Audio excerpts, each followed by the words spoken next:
السلام علیکم ورحمۃ اللہ وبرکاتہ، نحمدہ ونصلی علی رسولہ الکریم، اما بعد فاعوذ باللہ من الشیطان الرجیم، بسم اللہ الرحمن الرحیم، رب اشرح لی صدری ویسر لی امری واحلل عقدۃ من لسانی یفقہوا قولی۔ Page number 82، الشح۔ شح کا لفظ شح یا شح یا شح یا شح سے ہے، معنی ہے بخل کرنا، حرص کرنا۔ یہ لفظ بخل اور حرص کا مجموعہ ہے۔ عربی میں کہتے ہیں تشاح الخصمان فی الجدل، دو فریق جھگڑے میں جب ہر ایک غالب آنے کا ارادہ کرے تو اس سے شح کا معنی واضح ہوتا ہے۔ دوسرے لفظوں میں یہ انسان کی خود غرضی پر دلیل ہے، یہ بے انتہا خود غرض ہو جانا، صرف اپنا فائدہ سوچنا، اور یقینی طور پر یہ ناپسندیدہ صفات میں سے ایک صفت ہے۔ انسانی زندگی کے دو رویے ہوتے ہیں۔ ایک رویہ خود غرضی کو جنم دیتا ہے، جس میں انسان کو صرف اپنی ذات کی فکر ہوتی ہے، صرف اپنے لیے جیتا ہے، اور دوسرا رویہ سخاوت اور ایثار کا ہے، شیئرنگ کا ہے، جس میں انسان صرف اپنا فائدہ نہیں سوچتا بلکہ دوسروں کا بھلا بھی چاہتا ہے، اور یہی فطرت کا قانون ہے۔ اس کائنات میں جتنی بھی چیزیں ہیں وہ دینے کے اصول پر قائم ہے۔ ہر چیز دینے کے لیے بنی ہے، دوسرے لفظوں میں فائدے کے لیے بنی ہے، ورنہ تو اس کے وجود کا کوئی مقصد ہی نہیں۔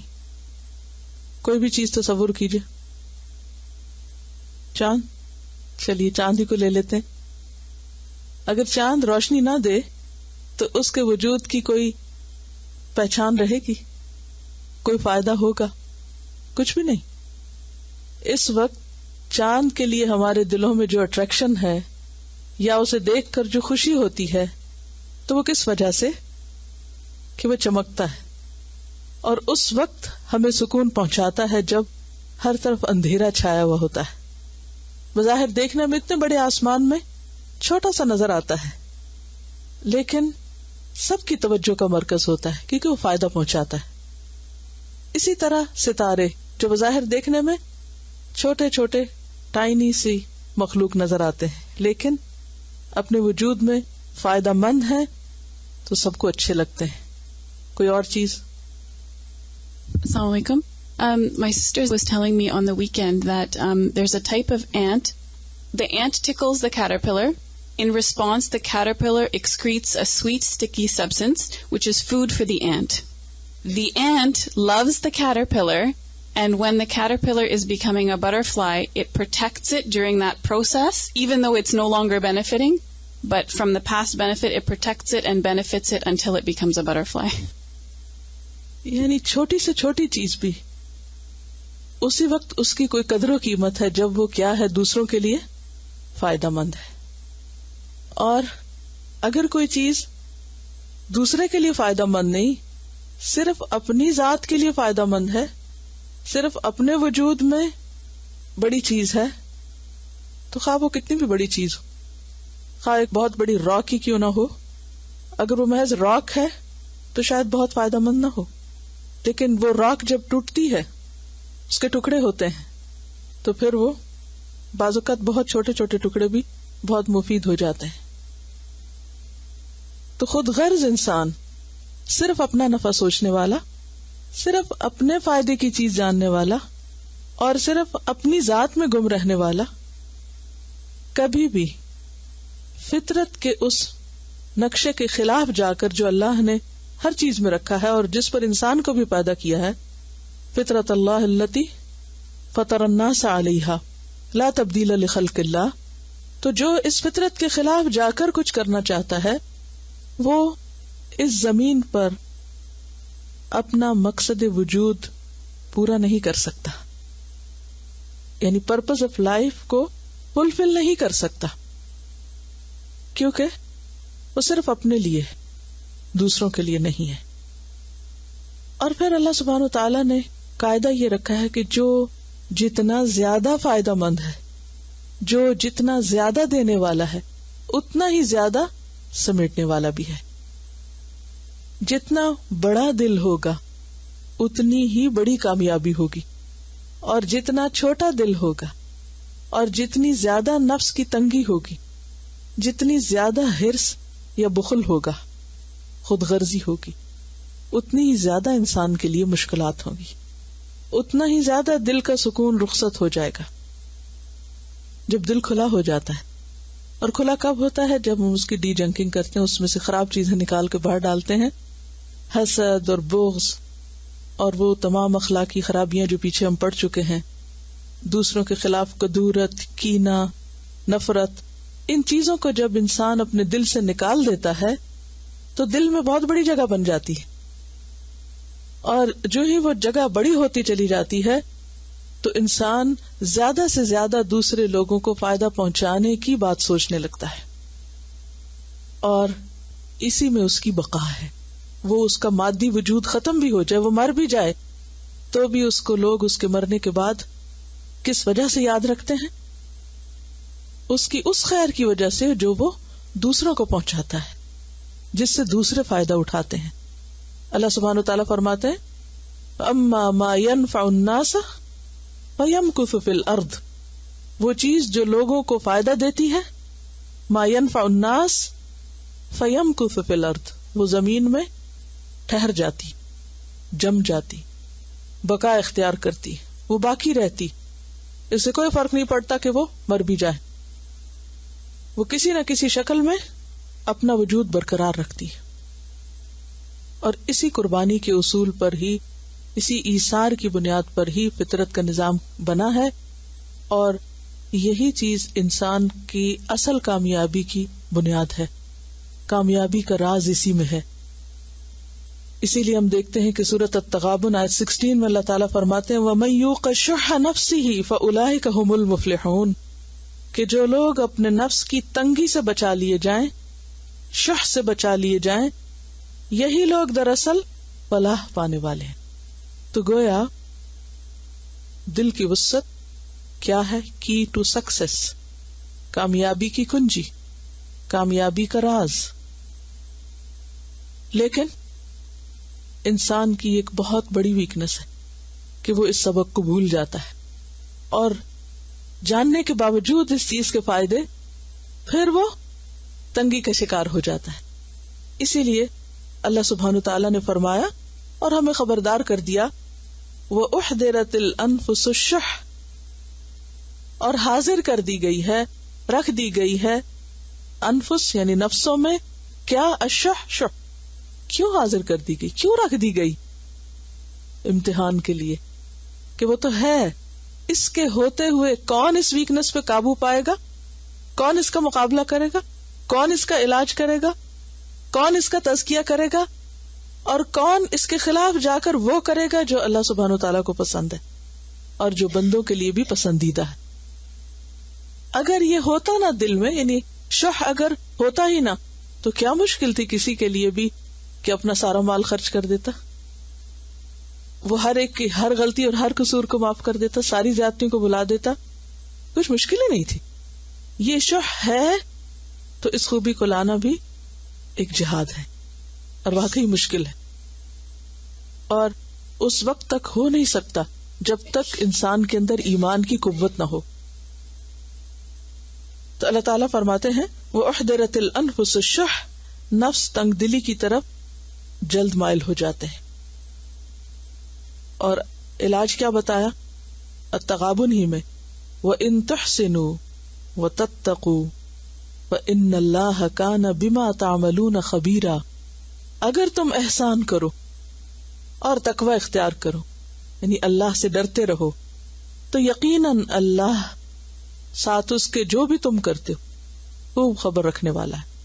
اللہ کو سب پتا ہے کہ کون کس کے ساتھ کس لیے کیا بھلائی کر رہا ہے. عموماً یہ تنگی کیوں ہوتی؟ دوسروں کے رویے کی وجہ سے. مثلاً جب ہم یہ دیکھتے ہیں کہ کوئی ہمارے ساتھ اچھا نہیں کر رہا یا وہ ہماری ایکسپیکٹیشن پہ پورا نہیں اتر رہا، تو پھر اس وقت انسان کے اندر سویا ہوا یہ سانپ جاگ اٹھتا ہے. یہ بنیادی طور پر کیا ہے؟ ایک سانپ ہے، وہ جاگ جاتا ہے. اور جب سانپ جاگ جائے تو پھر کیا کرتا ہے؟ کاٹتا ہے نا. کس کو کاٹتا ہے؟ جو بھی نظر آ جائے.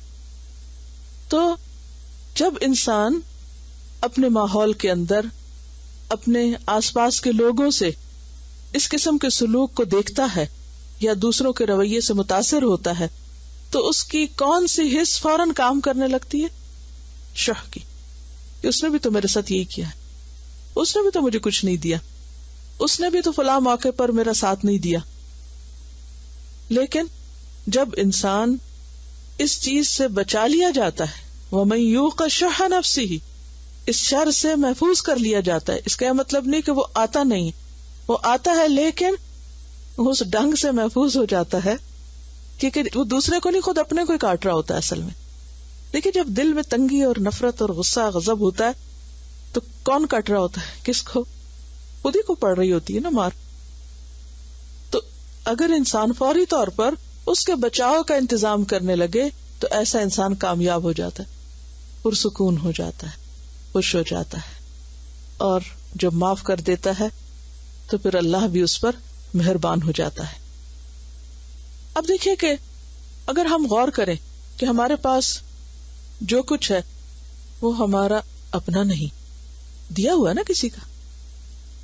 جو کچھ بھی ہے ہمارے پاس، خواہ وہ مادی چیزیں، مال و متاع ہے، یا ہمارے جسم کی شکل میں مثلاً آنکھیں ہیں، کان ہے، زبان ہے، ہاتھ ہے، وغیرہ وغیرہ، عقل ہے، بولنے کی قوت ہے، یہ سب کچھ کیا ہے؟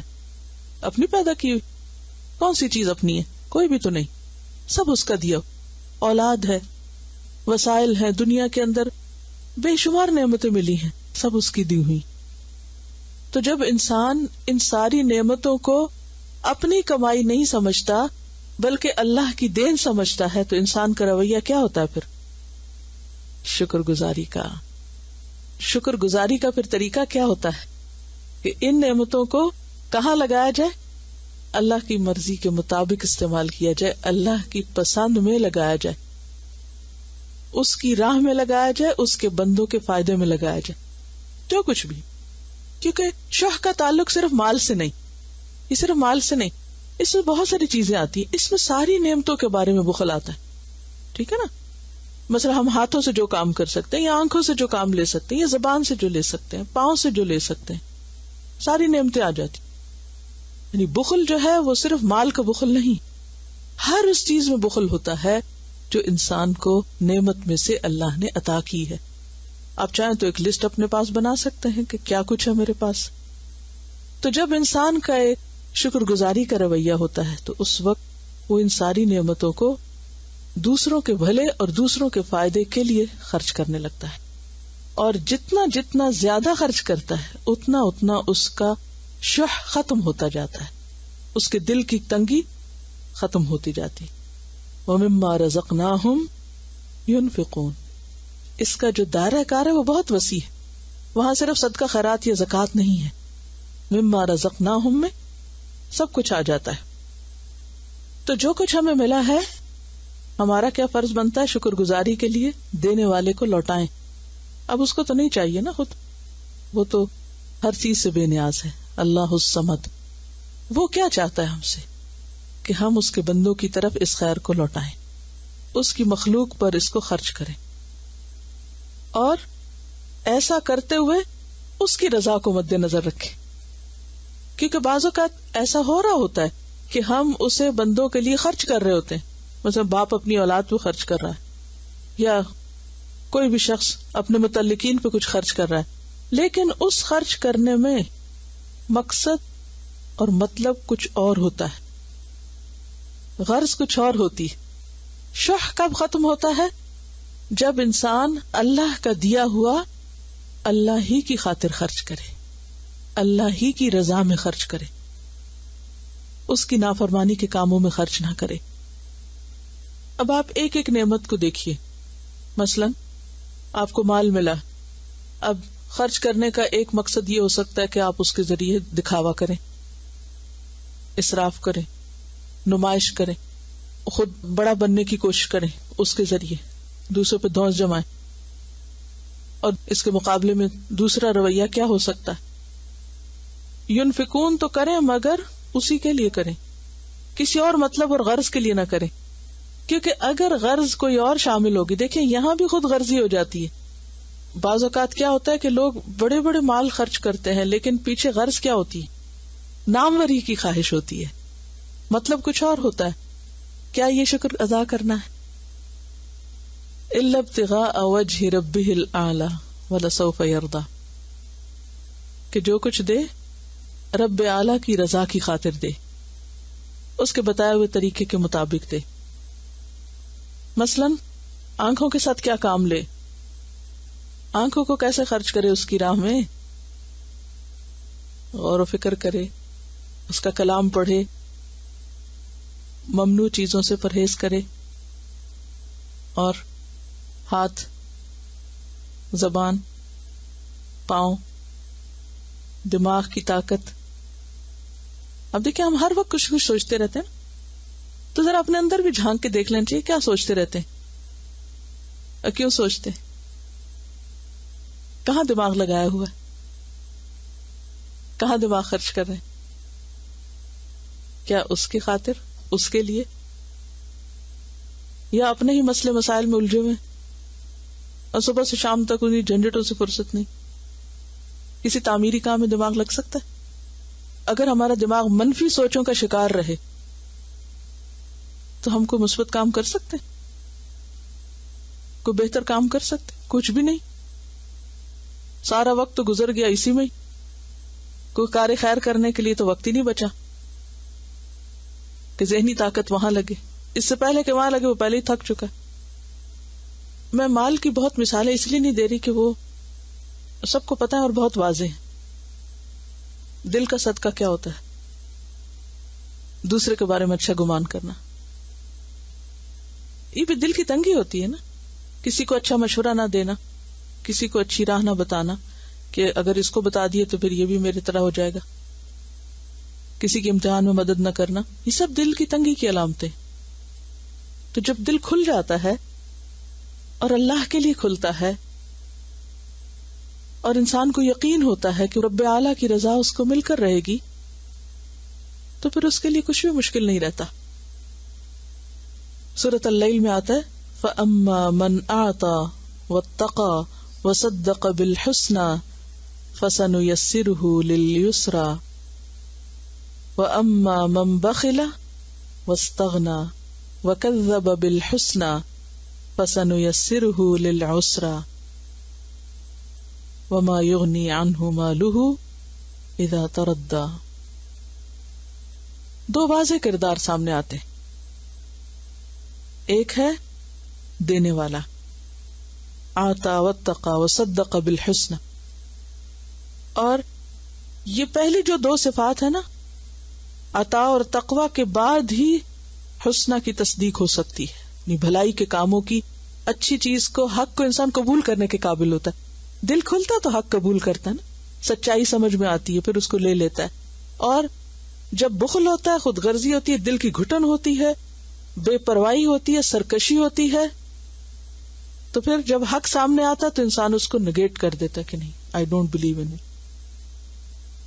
تو پھر کیا ہوتا ہے، جب ایک دفعہ نہ ہو جاتی ہے نا، پھر انسان اور زیادہ بھیج جاتا ہے، پھر وہ آگے اس کے لیے تکذیب کا ہی دروازہ کھلتا چلا جاتا ہے. کیا اہل مکہ کو نبی صلی اللہ علیہ وسلم کی باتیں سمجھ نہیں آتی تھی؟ آتی تھی، پھر دل نہیں کھلے تھے، اس لیے نہیں مان سکتے. تو خواہ معاملہ پیغمبر کے ساتھ ہو یا کسی عام انسان کے ساتھ ہو، جب دل کھل جاتا ہے تو صحیح اور غلط کا فرق نظر آنے لگتا ہے، اور پھر انسان بہتر فیصلہ کرنے کے قابل ہوتا ہے. اور جب دل تنگ ہوتا ہے تو پھر انسان صرف یک رخے طور پر چیزوں کو دیکھتا ہے اور صحیح فیصلہ نہیں کر پاتا اور صحیح نتیجے پر پھر نہیں پہنچتا. وَأُحْضِرَتِ الْأَنفُسُ الشُّحَّ، اور وَمَن يُوقَ شُحَّ نَفْسِهِ فَأُولَئِكَ هُمُ الْمُفْلِحُونَ. تو گویا فلاح پانے کے لیے کیا ضروری ہے کہ انسان دل کی تنگی سے نجات پائے. اور اپنے اندر سخاوت کا مزاج پیدا کرے. تھوڑی دیر کے لیے سوچئے کہ اگر کائنات ہم سے بخل کرنے لگے تو ہمارا کیا بنے؟ مثلا سورج نکل کے ہی نہ دے، یہ بخل ہوگا نا، کہ وہ اپنی روشنی نہ دے یا پوری روشنی نہ دے، تھوڑی تھوڑی بس دے، کم کر دے. زمین بخل کرنے لگے، ہم جو بیج ڈالیں وہ کھا ہی جائے اور واپس کچھ نہ نکالے، پھر کیا ہوگا؟ اگر بادل تو آئے اور بارش برسانے کی بجائے پتھر برسائیں یا کچھ بھی نہ برسائیں اور چلے جائیں، آئیں اور چلے جائیں، کیا ہوگا؟ آپ گاڑی پہ بیٹھے وہ چل کے ہی نہ دے، وہ بخل کرے، نہیں چلتی آپ کے لیے، آپ اتنی اللہ کی نافرمانیاں کرتے، کیا ہوگا؟ آپ کسی سے کویسچن پوچھتے رہے اور آگے سے جواب ہی نہ دے، یہ بھی انتہائی دل کی تنگی کی علامت، یعنی کسی کی بات کا جواب نہ دینا، یہ بھی دل کی تنگی ہے نا، کیونکہ جس سے کچھ پوچھا جائے یا مشورہ کیا جائے تو وہ امانت دار ہوتا ہے. اب اس پہ امانت آ پڑتی ہے کہ صحیح معلومات دینی ہوگی، صحیح مشورہ دینا ہوگا. جیسے ٹریز پہ پھل لگتا ہے، اگر آپ لینے جاؤ اور وہ اور اونچے ہو جائیں، ہاتھ ہی نہ آئے، پکڑا ہی نہ دیں. جب گائے دودھ نہ دے تو گائے والے سے پوچھیں کہ اس کو کتنی فرسٹریشن ہوتی، کتنا چارہ کھلایا، سب کچھ کیا، اور این ٹائم پہ وہ دودھ ہی نہیں دے رہی. تو کسی بھی چیز میں آپ دیکھیں کہ جس کو اللہ نے کسی کام کے لیے بنایا ہے، کسی مقصد کے لیے بنایا ہے، اور وہ اپنا مقصد پورا ہی نہ کرے، تو اس سے زیادہ بیکار چیز کیا ہو، اور اس سے زیادہ ناپسندیدہ چیز کیا ہوگی؟ مثلا آپ نے بہت سارے پیسے خرچ کیے اور گھر میں کوئی اچھے سے اکوپمنٹ لائے، کوئی مثلا واشنگ مشین لائے، اب وہ کام ہی نہیں کر رہی، چاہے وہ کتنی خوبصورت کیوں نہ ہو، کیا کریں گے؟ رکھیں گے اس کو، ٹھیک کرنے کی کوشش کریں، اور اگر پھر بھی ٹھیک نہ ہو تو کیا کریں گے؟ باہر ڈال دیں گے نا. اور واپس ہونے کا بھی ایک ٹائم ہوتا ہے نا، وہ بھی گزر جائے تو کیا ہوتا ہے، پھر واپس بھی نہیں ہوتی، پھر اس کی وہ قیمت بھی نہیں رہتی کہ وہ واپس ہو جائے. اگر ہمارے پاس علم ہے اور ہم دوسروں کو نہ دیں، پورا قرآن ہضم کر جائیں اور کسی کو دینے کا سوچیں ہی نہ، کوئی تکلیف نہ اٹھائیں، تو یہ کیا ہوگا؟ آپ کے لیے دوسرے قربانی کریں اور جب آپ کی باری آئے تو آپ کسی اور کے لیے قربانی نہ کریں. کیسے ہوگا؟ کیونکہ سخاوت ہو نہیں سکتی جب تک انسان اپنی بلانگنگ قربان نہیں کرتا. آپ کا اپنا محنت سے کمایا ہوا مال جو آپ کا ہے، جب تک اللہ کی خاطر وہ آپ دیتے نہیں ہیں کسی کے حق کے بغیر. بعض اوقات ہوتا ہے نا، کسی کا حق ہوتا ہے، وفی اموالہم حق للسائل والمحروم، اللہ تو حق ہی بتاتا ہے دوسروں کا جن کے پاس نہیں، چاہے وہ مال ہو یا علم ہو یا کچھ بھی ہو. جن کے پاس نہیں وہ حقدار ہیں، کس کے؟ کہ جن کے پاس ہے وہ ان کی طرف لوٹائیں. لیکن اگر کوئی ایسا نہ کرے تو پھر نتیجہ کیا ہو سکتا ہے؟ اس سے زیادہ بھی کوئی خود غرضی ہو سکتی کہ انسان فائدہ اٹھا تو لے لیکن پہنچانے والا نہ بنے. تو دینا جو ہے یہ قربانی کے ساتھ ہے، قربانی کے بغیر یہ نہیں ہو سکتا. اب دیکھیں نا، ایک شخص جو مال کماتا ہے، مثلا کئی گھنٹے اس نے کام کیا کسی بھی جگہ، خواہ وہ کسی کھیت میں کام کر رہا ہے، کسی کارخانے میں کام کر رہا ہے، خواہ وہ ڈرائیونگ کر رہا ہے، خواہ وہ کوئی کام کر رہا ہے، وہ کام کر رہا ہے، وہ اپنا وقت لگا رہا ہے، وہ اپنی طاقت لگا رہا ہے، وہ محنت کر رہا ہے. اب اس سے جو کچھ کماتا ہے وہ کیا ہے؟ وہ اس کا اپنا، اس کی ملکیت ہو گیا ہے. لیکن اللہ اس سے کیا چاہتا ہے؟ اب کیا کرو جو تمہارا اپنا ہے، تمہاری ملکیت ہے، اب میری خوشی کی خاطر میرے دوسرے بندوں کو دے دو، یہ ان کا حق ہے، انہیں بھی دو.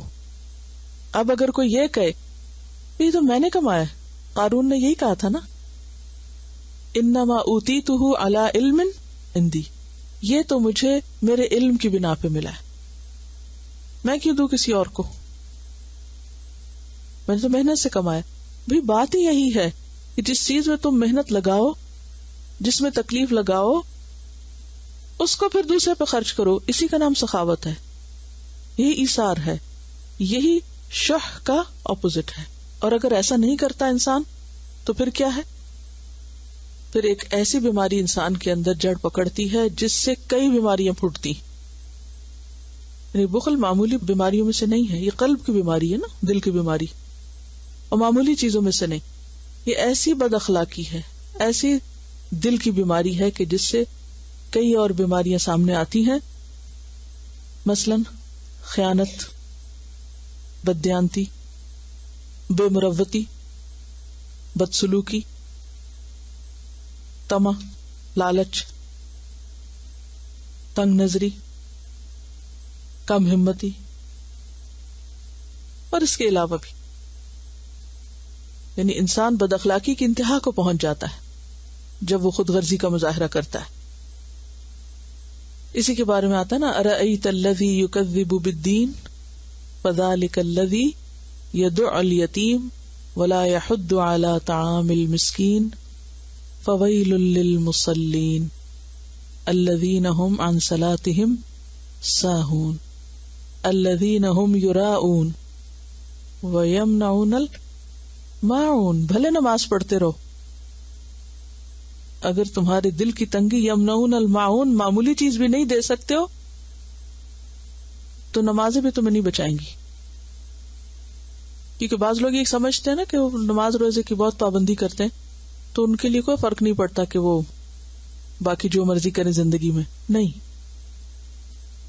نماز تو اپنی جگہ ہے. اگر کوئی شخص نماز میں 5 وقت جھکتا ہے لیکن حق کے آگے نہیں جھکتا، کسی دلیل کے آگے نہیں جھکتا، تو یہ کیا جھکنا ہوا؟ یہ تو کشادہ دلی کی علامت تو نہیں ہے نا. اسی طرح دیگر عبادات بھی. اچھا ہوتا کیا ہے کہ اس بخل اور دل کی تنگی کی وجہ سے انسان دوسرے کو سخاوت تو کیا، حق کے بغیر کیا، حق دینا بھی نہیں چاہتا، حق سے بھی محروم کر دیتا ہے. یعنی بعض اوقات یہ مرض اتنا بڑھ جاتا ہے کہ حقداروں کے حقوق بھی انسان فراموش کر دیتا ہے. مثلا زکوٰۃ میں جو حقدار ہیں یا عام روزمرہ زندگی میں ہمارے خیر اور بھلائی کے جو لوگ حقدار ہیں، مثلا ماں باپ کا حق ہے، اور آپ نے پڑھا ہوگا کہ وہ حق صرف ان پہ مال خرچ کرنا نہیں ہے بلکہ ان کے کئی ایک حقوق ہے. ان کا ادب، عزت، احترام، ان کو خوش کرنا، ان کی خدمت کرنا، کئی ایک چیزیں آ جاتی ہیں نا اس میں. تو جب انسان خود غرض ہو جاتا ہے تو اس کا نتیجہ کیا نکلتا ہے؟ آپ نے دیکھے ہوں کہ ایسے بچے بھی جو ماں باپ کے ساتھ انتہائی بدتمیزی سے پیش آتے ہیں. ہوتا ہے نا؟ کیوں؟ وجہ کیا ہوتی ہے؟ عام طور پہ کیا کہتے ہیں، کیوں کرتے ہیں ایسے؟ کوئی بتائے گا کیا چیز ہوتی ہے پیچھے؟ بعض اوقات کچھ شکایتیں ہوتی ہیں ان کے دل میں، ہمارے ماں باپ نے ہمارے ساتھ ایسا کیا تھا، یا ہمیں فلاں چیز نہیں ملی، یا اور کچھ اسی قسم کے بہانے. تو نتیجہ کیا ہوتا ہے؟ یہ دل کی تنگی ہی اصل میں ہوتی ہے جو اولاد کو ماں باپ کے سامنے گستاخ کر دیتی ہے، بے ادب کر دیتی ہے، احترام کا جذبہ چھین لیتی ہے، خدمت کا جذبہ چھین لیتی. لیکن خدمت بھی تو آپ تبھی کر سکتے ہیں نا جب آپ کا دل کسی کے لیے کھلے گا، تبھی آپ کسی کا کچھ کام کریں گے نا. اسی طرح شوہر بیوی کے حقوق میں آپ دیکھیں، بعض اوقات دونوں اپنا اپنا حق ایک دوسرے کو بتا رہے ہوتے ہیں لیکن دینے کو تیار نہیں ہوتے، غلطی ہو جائے معاف کرنے کو تیار نہیں ہوتے. تو یہ دل کی تنگی تو ہوتی ہے. ایثار اور قربانی میں انسان اپنے سے زیادہ دوسرے کی ضرورت کا خیال رکھتا ہے. دوسرے کی کیا ضرورت ہے؟ وہ یہ نہیں سوچتا کہ میری کیا ضرورت ہے اور میری ضرورت پوری ہوئی ہے یا نہیں ہوئی، اور اگر میری ضرورت پوری نہیں ہوئی تو میں بھی دوسرے کی ضرورت پوری نہیں کرتا. یہ سخاوت نہیں ہوتی. تو اس بخل سے انسان کے اندر سے انسانیت کے جذبات اور ہمدردی کے جذبات بھی ختم ہو کے رہ جاتے ہیں. پھر انسان کبھی کیئرنگ نہیں ہو سکتا، شیئرنگ نہیں ہو سکتا. تو بے حد ضروری ہے کہ انسان کوشش کر کے اپنے دل میں وسعت پیدا کرے، اور یہ ہو نہیں سکتا مگر اللہ ہی کی خاطر. جب تک اس بڑے اجر اور بڑے ریوارڈ کی انسان کو توقع نہ ہو، اس کا یقین ہو، صرف توقع نہیں یقین نہ ہو، تو انسان ایسا کر نہیں سکتا. تو گویا شح پر کیا ہے؟ خود غرضی، حرص، مطلب پرستی، مفاد پرستی، دوسروں سے فائدہ اٹھانے کی نیت، دوسروں سے صرف فائدہ اٹھانا لیکن فائدہ پہنچانے کا نہ سوچنا، خیر خواہی کی بجائے دوسرے کی بدخواہی چاہنا، جبکہ دین کیا ہے؟ الدین النصیحہ، سراسر خیر خواہی کا نام. تو ایسا شخص پھر خیر خواہی نہیں کرتا بلکہ بدخواہ ہو جاتا ہے دوسرے کا، کیونکہ دوسرے کو خیر نہیں چاہتا. اور یہ انتہائی گھٹیا کردار ہوتا ہے، انتہائی پست کردار. اہل ایمان کی صفت کیا بتائی گئی؟ وَيُؤْثِرُونَ عَلَىٰ أَنفُسِهِمْ وَلَوْ كَانَ بِهِمْ خَصَاصَةٌ، وہ اپنی ذات پر دوسرے کو ترجیح دیتے خواہ وہ خود بھوکے ہی کیوں نہ. اپنا حق چھوڑ دیتے، دوسروں کو اپنے پر فوقیت دیتے، ترجیح دیتے، اس کو آگے کرتے، خود پیچھے ہو جاتے، خواہ وہ خود ضرورت مند ہی کیوں نہ. یہ کون کر سکتا ہے؟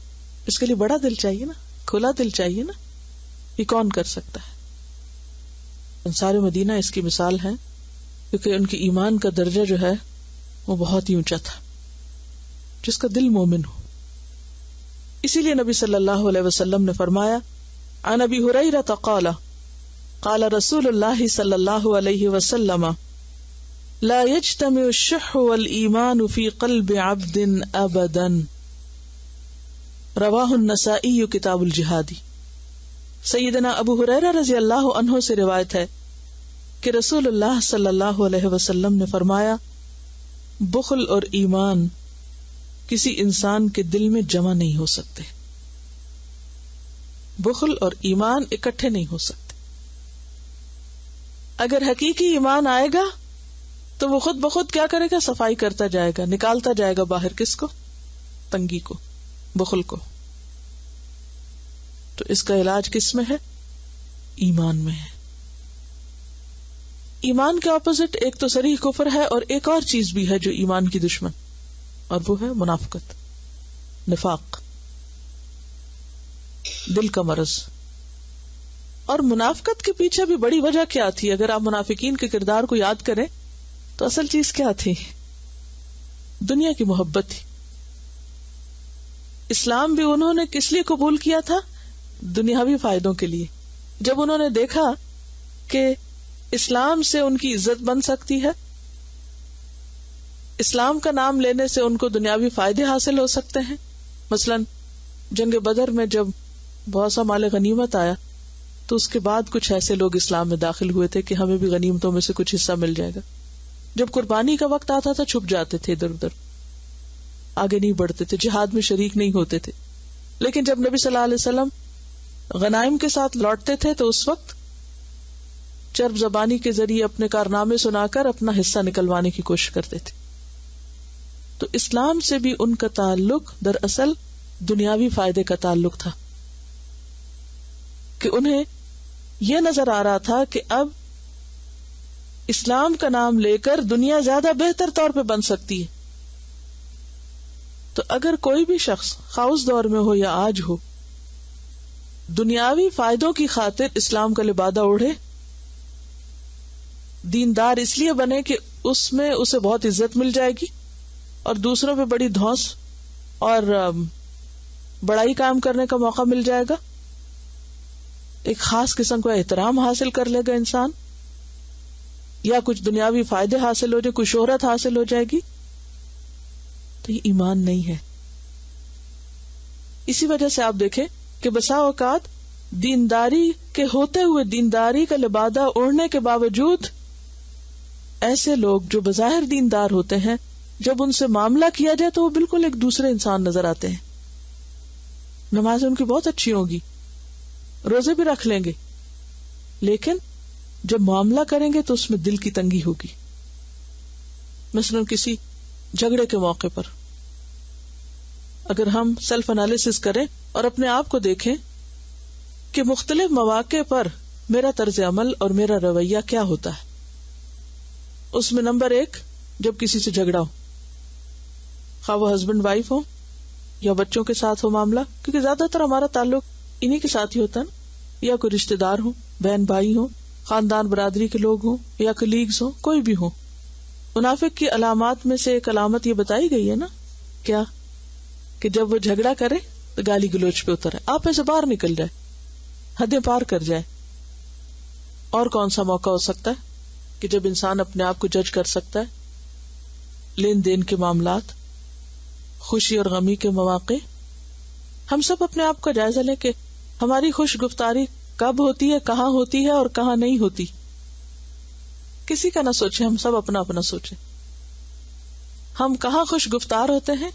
خوش گفتار کا معنی آتا ہے کہ میں بہت ہائی اردو نہ بول رہی، ایسا نہ ہو کہ بات ہی سمجھ نہ آئے. خوش گفتار کون ہوتے ہیں؟ یعنی جن کی باتیں خوش کر دے، خوش کن باتیں کرنے والے، کہ جو دوسروں کو خوش کر دے. ہماری خوش گفتاری کہاں ہوتی اور کہاں نہیں ہوتی؟ جب مطلب ہوتا ہے، جب وہ پورا ہو جاتا ہے تو پھر وہ سٹائل بھی بدل جاتا ہے. اور سوچیے، غور کیجیے، ہم سب کو اپنا اپنا جائزہ لے. یعنی اگر کہیں کوئی بحث ہو رہی ہو یا کوئی آرگیومنٹ ہو جائے اور مد مقابل جو سامنے والا ہے جس سے بھی ہم بات کر رہے ہیں، کوئی بھی ہو سکتا ہے، خواہ کوئی دکاندار ہو یا کوئی بھی شخص ہو، خواہ کوئی راہ جاتا ہی ہو، تو جب وہ ہمارے ساتھ اگری نہ کرے ڈس اگریمنٹ کے موقع پر، تو اس وقت ہمارا ٹیمپرامنٹ کیا ہوتا ہے؟ This is embarrassing, but maybe it will help someone. I was on the phone with someone on the weekend, and I hadn't talked to them in a long time, and I was really happy to talk to them, and it was great and whatever, and then I looked at the clock, and it was 5 minutes, and 10 minutes, and 15 minutes, and then I started to get tense that, like, she's wasting my time, and by the end of the conversation, I think I was actually quite rude, because I was being stingy with my time, and she wasn't making me happy anymore, and I didn't care if she was happy with me, I just wanted to get off the phone. اصل میں یہ ہے کہ عام روزمرہ زندگی میں شیطان آتا ہے، وار کر کے بھاگ جاتا ہے، اور ہمیں پتہ بھی نہیں چلتا، اور ہم پھر بعد میں سوچتے او ہو غلطی ہو گئی. بچوں کے ساتھ ہم کیا کرتے ہیں؟ وہ ہمارا سب سے بڑا ٹیسٹ ہوتا ہے، کیونکہ وہ ہمارے بس میں ہوتے ہیں، یعنی رعایت نہیں دینے کو تیار ہوتے ہیں کہ چلو کوئی بات نہیں، اگنور کر دیں، 5 منٹ اور دیکھ لیں. کبھی کبھی ان کے ساتھ معاملی بات کرنے کی ضرورت ہوتی ہے، لیکن موقع کی مناسبت سے، ہر وقت نہیں. کیونکہ انسان کا پتہ وہیں چلتا ہے کہ وہ اپنے بڑے کے ساتھ کیسا اور اپنے چھوٹے کے ساتھ کیسا. اگر آپ مجبوراً کسی کے سامنے اچھی طرح بول رہے ہیں کیونکہ وہ آپ سے کسی بھی طرح بڑا ہے، عمر میں بڑا ہے یا مال میں زیادہ ہے، تو یہ تو ایک مجبوری کا اچھا بولنا ہے نا. اور جہاں آپ کی مجبوری کوئی نہیں، آپ سے کوئی چھوٹا ہے، تو وہاں آپ پھر جو چاہیں کریں، تو وہ آپ کی مجبوری نہیں ہے. اگین پھر انسان اس اخلاق کے دائرے سے نیچے اتر آتا ہے. تو ایسے تمام مواقع پر اپنا جائزہ لینے کی ضرورت ہے. اور اس وقت اگر تھوڑی دیر کے لیے ایک دوسرے کو یاد دہانی کرا دیں تو اس سے بہت فائدہ ہوتا ہے. اگر ساتھ رہنے والے آپس میں ایک دوسرے کی مدد کریں، وتواصوا بالحق وتواصوا بالصبر، تو اس میں بہت اصلاح ہو جاتی ہے. کانسٹنٹلی یاد کرائیں. اس بات کو ہم دوسری طرح بھی کہہ سکتے ہیں، دوسرے طریقے سے بھی کہا جا سکتا ہے. یعنی آپ اپنے بچوں کے ساتھ یہ کر کے دیکھیں کہ جب بچے فرسٹریٹ ہو رہے ہوں یا غصہ کر رہے ہوں یا رونے دھونے پہ اتر آئے یا کسی بھی طرح جذباتیت کا شکار ہوں، تو اس وقت ان کو روک کے ٹھنڈے دل سے، پہلے خود ٹھنڈے دل سے روک کے کیا کہیں، اس بات کو دوسری طرح کہو. اور کانسٹنٹ ریمائنڈر فائدہ مند ہوگا. دیکھیں، اگر ایک انڈرسٹینڈنگ ڈیولپ کر لینا، ایک ہوتا ہے کسی کے مزاج کو سمجھ کر ریمائنڈر دینا، کیا مسکرا کے دینا یا فارملی دینا یا صرف اشارے سے دینا یا بول کے دینا یا کس طرح دینا. اور ایک یہ ہے کہ انسان صرف ایک کہیں سے اصول پکڑا اور اس کو بے سوچے سمجھے اپلائی کرتا چلا گیا کہ مجھے یہ کرنا ہے. یہاں آ کے غلطی ہو جاتی. جب آپ کو یہ پتا ہو نا کہ یہ کرنا ہے، تو پھر آپ دیکھیے، پلاننگ کی زندگی میں بہت اہمیت ہے، خواہ چھوٹی چیز ہو یا بڑی چیز ہو. شاید آپ سے میں نے پہلے بھی شیئر کیا تھا کہ بلی جب شکار کے اوپر حملہ آور ہوتی ہے تو اس سے پہلے کیا کرتی ہے؟ پلاننگ کرتی ہے نا، کس اینگل سے، کتنے فاصلے سے، کتنی دیر میں، کیسے حملہ کرنا ہے. اگر وہ پلاننگ نہ کرے تو بھوکی مر جائے، کوئی چیز اس کے ہاتھ نہ آئے. تو اسی طرح بچوں کے ساتھ معاملہ کرتے ہوئے بھی آپ کو یہ پلاننگ ضرور کرنا ہے اور اپنی عقل کو بھی استعمال کرنا ہے کہ کہاں کس موقع پر زور سے بولنا ہے, کہاں کس موقع پر خاموشی اختیار کرنی, کہاں غلطی دیکھتے ہوئے اگنور کر جانا ہے, کہاں رعایت دینی کہاں نہیں دینی. ایک اصول ہر وقت نہیں چلے گا, لیکن دل کی وسعت اور دوسرے کو سپیس دے دینا اور دوسرے کو مہلت دے دینا, چاہے کر لو, یہ بہت بڑی بات. اور پھر آپ دیکھیں گے خود ریئلائز کریں گے, ہاں I was wrong. Make them سے آئی واز رانگ. یہ نہیں کہ ہم ان کے اوپر زبردستی ان کو ٹھونس کے بتائیں کہ یو ور رانگ, اور پھر وہ وقتی طور پہ چپ ہو جائیں اور بعد میں اپنے دل میں ایک سرکشی لے کے اٹھے کہ ہم کریں گے وہی جو ہمارا دل چاہتا ہے. کیا فائدہ ایسا؟ جبر سے کچھ منوایا نہیں جا سکتا. السلام علیکم. میرا چھوٹا بیٹا 10 سال کا ہے. اسی طرح کبھی میرے پاس روتا ہوتا ہے یا جذباتی ہو کے آتا ہے تو میں اسے ہمیشہ ہی کہتی ہوں کہ کام ڈاؤن, ریلیکس, بیٹھو, میں تمہیں سن رہی ہوں, آئی ایم لسننگ. وہ بیٹھتا ہے, جب وہ کام ڈاؤن ہوتا ہے آدھی بات وہ اسے جو غم ہوتا ہے وہ اپنا آدھا غم اس سے ریلیکس ہونے میں ہی بھول جاتا ہے, اور پھر وہ بات جب آرام سے کہتا ہے تو اس کو میری بات بھی سمجھ آتی ہے اور انڈرسٹینڈ بھی کرتا ہے پھر بہت اچھی طرح. کیونکہ رونا اور بات کرنا یا ہنسنا اور بات کرنا یہ دوسرے کو اریٹیٹ کرتا ہے, دوسرے کو ہم اپنی بات سمجھا نہیں پاتے. بات کرتے وقت جذبات کو جتنا ہم الگ کر لیتے ہیں اتنی ہی زیادہ بات دوسرے کی سمجھ میں آتی ہے, اور جتنے زیادہ ہم اس وقت جذباتی ہو جاتے ہیں, خواہ خوشی میں یا غم میں, دونوں اعتبار سے ہم دوسرے کو اپنا نقطہ نظر نہیں سمجھا پاتے اور وہ بات اثر نہیں کرتی, فائدہ مند نہیں رہتے ہم. بات وہی ہے نا کہ ہمیں فائدہ مند بننا ہے, دوسروں کا خیر خواہ بننا ہے, دینے والا بننا ہے, اور وہ دیا نہیں جا سکتا جب تک ہمارا انداز اور طریقہ درست نہ ہو. خواہ وہ نصیحت ہو یا خیر خواہی ہو یا مال ہو یا کچھ بھی, خواہ آپ کسی کو کوئی بہت قیمتی تحفہ بھی دے رہے ہوں, اگر وہ بھی آپ اس جذبے کے ساتھ نہیں دیتے تو دوسرے کے لیے اس کی کیا ویلیو ہوگی, کیا قدر و قیمت ہوگی. اصل میں ضرورت اس وقت ہمیں خود پہ قابو پانے کی ہوتی ہے نا. بعض اوقات ہم جب کسی بات پہ غصے تو ہمارا کیا دل چاہتا ہے کہ دیر اینڈ دین اسی وقت ہم ان کو پورا سبق سکھا دیں, حالانکہ تھوڑی دیر کے لیے انسان سوچے بھی ابھی اور بہت سی زندگی ہے, انشاءاللہ وقت ہے, ایک اور چانس بھی ہو سکتا ہے, آج نہیں کل بھی ہو سکتا ہے. ضروری ہے آج ہی سمجھائیں جب وہ سمجھنے کے قابل ہی نہیں ہے. فطرت کی چھوٹی چھوٹی چیزوں سے ہم اتنا سبق سیکھ سکتے ہیں. میں جب بھی صبح دیکھتی ہوں کہ گھاس کتنی گرین ہو گئی ہے اور یہ سب کچھ ہو رہا ہے, اور سوچتی ہوں سردیوں میں بھی بارش کا برف پڑتی تھی اور موسموں میں بھی ہوتا ہے, لیکن کیا وجہ کہ اسی موسم میں یہ سبزہ نکل رہا ہے, اس سے پہلے یا بعد میں کیوں نہیں؟ کیونکہ کچھ عرصے کے بعد پھر یہ بریک لگ جائے گی نا, پھر یہ تھوڑے دن سسٹین کرے گا, پھر اس کے بعد پیلا پڑ جائے گا. پھر بھلے بارشیں ہوتی بھی رہیں, کیا اکتوبر میں بارشیں نہیں ہوتی جب خزاں ہوتی ہے نا, لیکن ان بارشوں سے سبزہ کیوں نہیں اگتا؟ وقت نہیں ہے, اگنے کا ٹائم نہیں ہے. تو ہر چیز کا ایک وقت ہوتا ہے. ہم اس مناسب موقع کا انتظار نہیں کرتے. کیوں نہیں کرتے؟ دل کی تنگی. پھر بات وہیں آ جاتی ہے, دل کی تنگی ہوتی ہے. وَمَن يُوقَ شُحَّ نَفْسِهِ فَأُولَٰئِكَ هُمُ الْمُفْلِحُونَ. اور دل کی تنگی ایمان, توکل اور صبر کے ذریعے ہو سکتی, لیکن وقتی فائدے اور وقتی چیزیں ہمیں اتنا ایموشنل کر دیتے ہیں کہ بعض اوقات ہم پھر اصل کو بھول جاتے ہیں.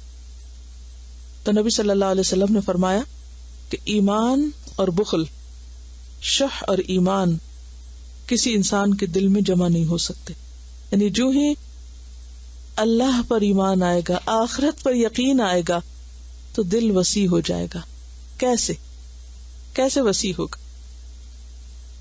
بعض اوقات ایسا ہوتا ہے کہ آپ کسی کے ساتھ بھلا کر رہے ہوتے ہیں اور وہ اس کی قدر نہیں کرتا, اس کو آپ کی بھلائی نظر ہی نہیں آتی. کبھی ہوتا ہے ایسے کہ آپ نے اس پہ کوئی احسان کیا, وہ مانتا ہی نہیں.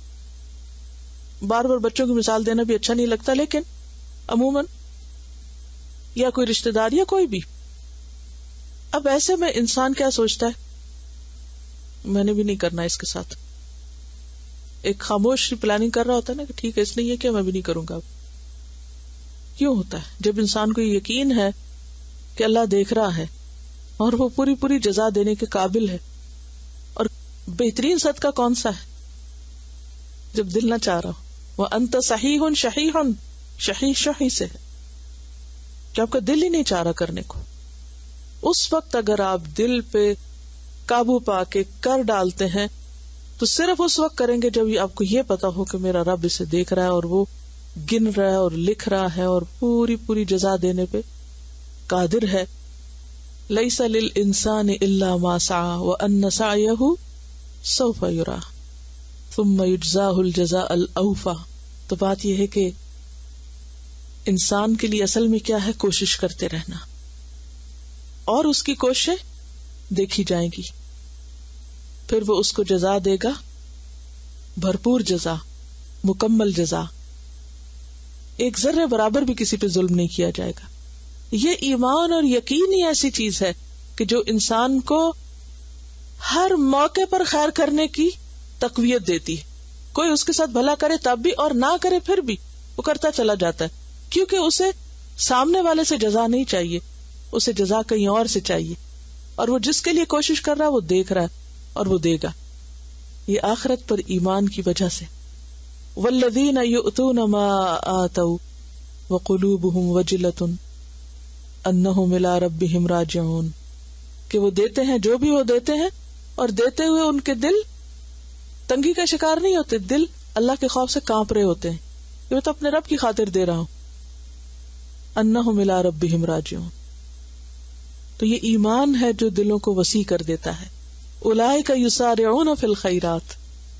نتیجہ کیا ہوتا ہے پھر؟ کہ ایسے لوگ بھلائیوں میں بہت تیزی سے آگے جاتے ہیں، کیونکہ وہ اپنا راستہ نہیں بند کرتے نا. یہ جو بخل اور خود غرضی ہوتی نا، انسان کے راستے بند کر دیتی. جب آپ کسی کے ساتھ خیر اور بھلائی چھوڑ دیں گے تو آپ پر کون کرے گا؟ آپ نے اپنے لیے موقع گنوا دیا نا. وَهُمْ لَهَا سَابِقُونَ. اور وہ آگے نکل جانے والے، سبقت پا لینے والے.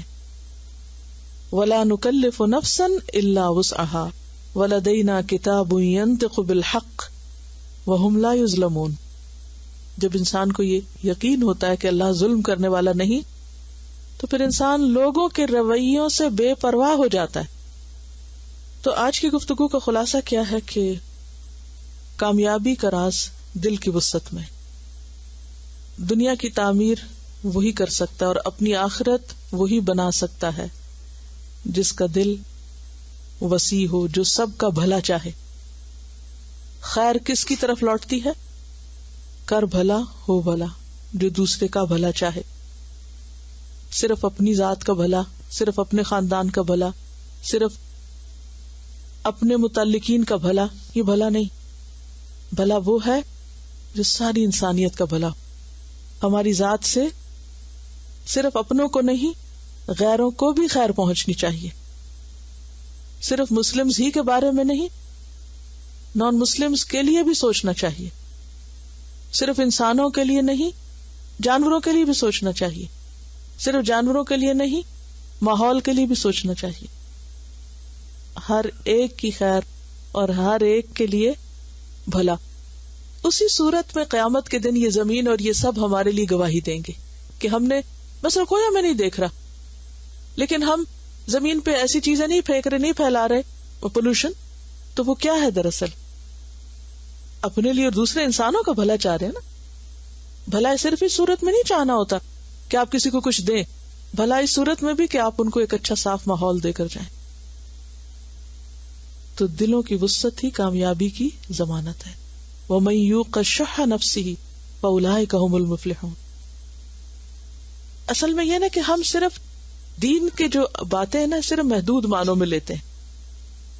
اگر بخل کا لفظ ہے تو صرف مال آتا ہے ہمارے ذہن میں اور کچھ بھی نہیں آتا. اور پھر صرف کچھ خاص مخصوص چیزیں کسی کو دے دینا آتا ہے، جبکہ بعض چیزوں سے بچنے کا نام بھی بخل ہے. انشاءاللہ میں اس پر کل مزید بات کروں گی.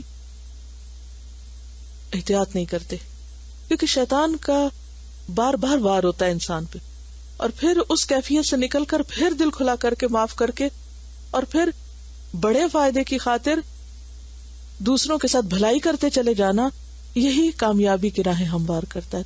سبحانک اللہم و بحمدک، نشہد ان لا الہ الا انت، نستغفرک ونتوب الیک. السلام علیکم ورحمۃ اللہ وبرکاتہ.